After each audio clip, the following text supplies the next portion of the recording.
కావలిలో జరిగిన ఒక కార్యక్రమానికి ఎమ్మెల్యే గారు వచ్చారండి. కావలి ఎమ్మెల్యే గారే వచ్చారు. ఎమ్మెల్యే గారు వస్తే ఆ ఎమ్మెల్యే గారిని తరివేశారండి కార్యకర్తలు. నిజంగా అక్కడి నుంచి ఆ ఎమ్మెల్యే ఇల్లు దాకా పట్టుబట్టి మరి కూడా వెంబడించి మరి తరిమి అవతల పంపించేశారని చెప్పాలి. అదేంటిది, ఒక ఎమ్మెల్యే పైన సొంత కార్యకర్తలు ఎలా వ్యవహరించడం రాష్ట్రంలో ఎక్కడా జరుగుండదు ఏంటి, ఎక్కడో అడపా కొన్ని చోట్ల తప్ప. కానీ ఇప్పుడు ఎక్కువగా సొంత పార్టీ కార్యకర్తలే వాళ్ళ ఎమ్మెల్యేని వ్యతిరేకిస్తున్నారు. నేను వీడియో చూపిస్తాను, అది ఆధారం ఉంది, ఖచ్చితంగా వీడియో చూపిస్తాను, ప్లే చేస్తాను అవసరమైతే ఆఖరిని. కాబట్టి అంటే సొంత పార్టీ కార్యకర్తలే ఓట్లేసి గెలిపించిన వాళ్ళే ఈ రోజున తమ ఎమ్మెల్యేని ఈ ఎమ్మెల్యేలు మాకు వద్దు అని దండం పెట్టి ఏంటి అవసరమైతే తరిమి బయటకు పంపుతున్నారు. ఇంకో మాట ఉంటుంది అక్కడ, యాడ్ చేయట్లేదు నేను. కాబట్టి నిజంగా అలాంటి సంఘటన జరిగింది కావలిలో. ఎవరో కాదు, ఎవరైతే కావ్య కృష్ణారెడ్డి, నేను వీడియో ప్లే చేస్తానని చెప్తాను ఎండవరం. కావ్య కృష్ణారెడ్డి గారి ఎవరైతే ఎమ్మెల్యే ఉన్నారో కావలి ఎమ్మెల్యే, ఆయన్ని ఏంటి అక్కడి నుంచి బయటికి వెళ్ళేదాకా తరిమారు అని చెప్పాలి, బయటికి గెంటేశారని చెప్పాలి.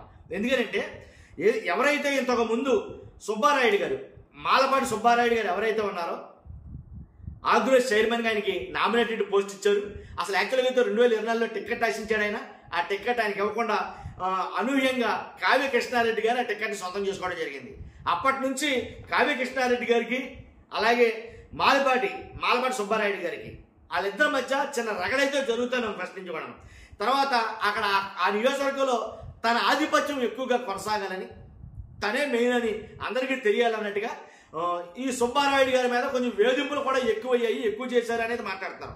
కాబట్టి ఆ వేధింపులు తట్టుకోలేకే ఆయనకి బ్రెయిన్ స్ట్రోక్ వచ్చింది అని అయితే మాట్లాడతారు. తర్వాత ఆయన అటార్మరణం చెందడం, ఆయన చనిపోయిన తర్వాత ఏదైతే చనిపోయిన రోజును కూడా కనీసం ఒక ఎమ్మెల్యేగా ఆయన అక్కడికి వెళ్ళి పరామర్శించకపోవడం, సుబ్బారాయుడు గారిని కానీ వాళ్ళ కుటుంబాన్ని పరామర్శించకపోవడం, అంటే చనిపోయిన తర్వాత ఎమ్మెల్యే వెళ్ళకపోవడం, సాటి మాజీ ఎమ్మెల్యే అలాగే కాబట్టి వెళ్ళకపోవడం. తర్వాత ఇంకోటి ఏంటంటే అక్కడ వెళ్లకుండాను దశదిన కర్మ ఏదైతే జరుగుతుందో ఆ రోజున వెళ్ళటంతో అక్కడ ఉన్న కార్యకర్తలు అందరూ కూడా అసలు జరిగిందని వాళ్ళ అన్నాను అన్నట్టుగా పైకి వెళ్ళిన తర్వాత అక్కడ ఊరుకున్నారా, ఒక కార్యకర్తని షట్ట పట్టుకుని వెనక్కి గెంటడం ఇలాంటివి జరిగినాయి.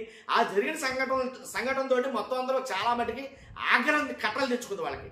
వెంటనే ఇక్కడి నుంచి మీరు వెళ్తారా వెళ్ళరా, ఎక్కడి నుంచి వెళ్ళిపోవాలి ఇమీడియట్లీగా, ఎక్కడి నుంచి మీరు అవతకి వెళ్ళిపోవాలి అంతే అని వాళ్ళందరూ అసలు మామూలుగా చాలా కోపం అయితే ప్రదర్శించారు. మీరు ఆల్రెడీ చూసుంటారు వీడియోలో. కాబట్టి వెళ్ళిపోయేదాకా ఊరుకోరా, ఆయన వ్యాన్లో ఆయన కారుతో బయటకు వెళ్ళేదాకా ఊరుకోలేదు. అసలు ఆ పరిసర ప్రాంతాల నుంచి అవతలకి గెంటేశారు. నన్ను అడిగితే కానీ ఒక మాటలో చెప్పాలి, ఇది రాజకీయంగా చాలా మటుకి డ్యామేజ్ అని చెప్పాలి. కావలి ఎమ్మెల్యే గారికి రాజకీయంగా చాలా డ్యామేజ్. పోనీ ప్రతిపక్షంలో ఉండే వైఎస్ఆర్సీపీ వాళ్ళు చేస్తారంటాక లేదు ఇక్కడ. ఓన్లీ ఏంటి రాజకీయంగా సొంత పార్టీ కార్యకర్తలు ఇలా చేయడంతో ఇప్పుడు అక్కడ పరిస్థితి ఏంటో అర్థమవుతుంది. టీడీపీ పరిస్థితి ఏంటనేది అర్థమవుతుంది. అక్కడ టీడీపీ మనుగడ కోల్పోయే ప్రమాదం ఉంది. ఎందుకని అక్కడ జరుగుతున్న సంఘటనలు బట్టి. అంటే చాలా మంది రాజకీయ నాయకులు, చాలా మంది ఎమ్మెల్యేలు చాలా నియోజకవర్గాల్లో ఈ పరిస్థితిని అయితే తీసుకొచ్చారు. ఫస్ట్ టైం వన్ టైం ఎమ్మెల్యేలకి ఎక్కడెక్కడైతే చోట్లు ఇచ్చారు కొంతమందికి, అలాగే సీనియర్లు కాదని వేరే వాళ్ళకి ప్రాధాన్యతనిచ్చారు. అక్కడ అలాంటి చోట సీనియర్లను తొక్కేయాలని, సీనియర్లు మళ్ళా నియోజకవర్గంలో ఉండకూడదని, వాళ్ళకి సీట్లు రాకూడదని వీళ్ళ ఆధిపత్యం వాళ్ళ మీద ప్రదర్శించడం మొదలుపెట్టారు. అర్థమవుతుందా మీకు క్లియర్గా? కాబట్టే సీనియర్లకి ప్లేస్ ఇవ్వకుండా ఎవరికైతే కొత్త వాళ్ళకి ఇచ్చారో వాళ్ళ ప్రతాపం అంతా వాళ్ళ మీద చూపిస్తారు. అంటే ఆ నియోజకవర్గం నేనే హస్తగతం చేసుకోవాలి, ఆ నియోజకవర్గం నాకు సొంతం అయిపోవాలి. ఇంకా సీనియర్లు పాత వాళ్ళ మాట ఆ నియోజకవర్గంలో వినపడకూడదు. అందు గురించి నయానో భయానో మొత్తం ఏదో రకంగా వాళ్ళకైతే టార్చర్ చూపిస్తారు వీళ్ళు. నిజంగా కూడా ఇది ఒకే నియోజకవర్గం, చాలా నియోజకవర్గాలు ఉన్నాయి అలాగా. కానీ చాలా మంది ఎమ్మెల్యేల మీద ఇలాంటి వ్యతిరేకత చాలా ఉంది. సొంత పార్టీలోనే కార్యకర్తలు ఏంటి ఆ అధినాయకుడు ఆ ఎమ్మెల్యే అంటే నచ్చకపోవడం, ఇలా చాలా నియోజకవర్గాల్లో అయితే ఉన్నాయి, చాలా నియోజకవర్గాల్లో ఉంది ఇలా. దాంట్లో ఎలాంటి ఒకటి లేదు.